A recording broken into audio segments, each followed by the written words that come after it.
Shalom, selamat siang. Di saat siang ini saya hendak membagikan satu bagian firman Tuhan yang terdapat dalam surat 1 Tesalonika pasal 5 ayat 17 yang demikian bunyi firman Tuhan, tetaplah berdoa.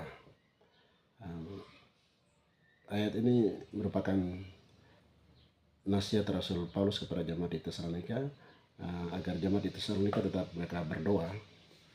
Karena jemaat pada saat itu mereka menghadapi tantangan yang sangat luar biasa. Mereka menghadapi penganiayaan yang sangat luar biasa dari orang-orang yang menentang Injil sebagai kekuatan Allah untuk keselamatan. Jadi Rasul Paulus memberikan nasihat kepada Rasul jemaat di Tesalonika untuk mereka tetap berdoa, karena doa merupakan kekuatan yang luar biasa yang dapat menyelamatkan mereka, membuat iman mereka bangkit, rohani mereka tetap kuat. Jadi nasihat Rasul Paulus ini tidak hanya berbicara untuk jemaat di Tesalonika, tapi nasihat yang sama juga berbicara kepada kita di saat ini.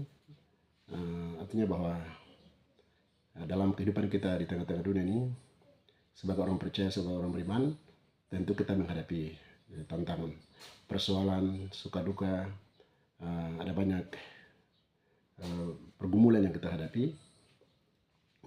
Untuk itu, sebagai orang percaya, sebagai orang beriman, kita tidak bisa lari dari kenyataan. Dalam arti bahwa kita tidak bisa menghindar dari semua tantangan, persoalan yang terjadi dalam hidup kita. Namun, kita sebagai orang percaya, kita harus tetap percaya kepada Tuhan, tetap kita berdoa. Dikatakan tetap berdoa ini bukan berarti kita berdoa hanya saat-saat tertentu, pada saat ibadah hari Minggu atau ibadah keluarga, ibadah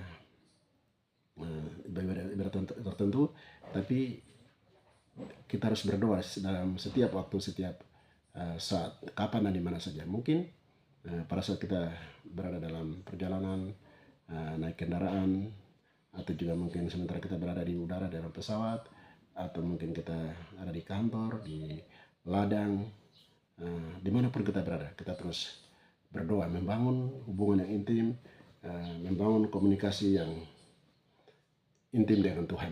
Kita belajar dari Tuhan Yesus sendiri, di mana dalam Injil Matius, Markus, Lukas di sana mencatat bahwa Yesus sebagai anak Allah, dia selalu membangun hubungan dengan Bapa di surga. Kalau kita kalau kita mengerti secara logika, sebenarnya Yesus tidak perlu berdoa. Mengapa? Karena Yesus adalah anak Allah yang punya kuasa. Dia punya kekuatan power yang sangat luar biasa untuk melakukan berbagai macam mujizat. Namun, mengapa Yesus harus berdoa kepada Bapa di surga agar hubungan atau komunikasi antara Yesus dan Bapa di surga tetap terjalin. Hubungan itu tidak putus. Demikian pula dalam hidup kita juga harus terus membangun hubungan yang intim dengan Tuhan dalam doa-doa pribadi.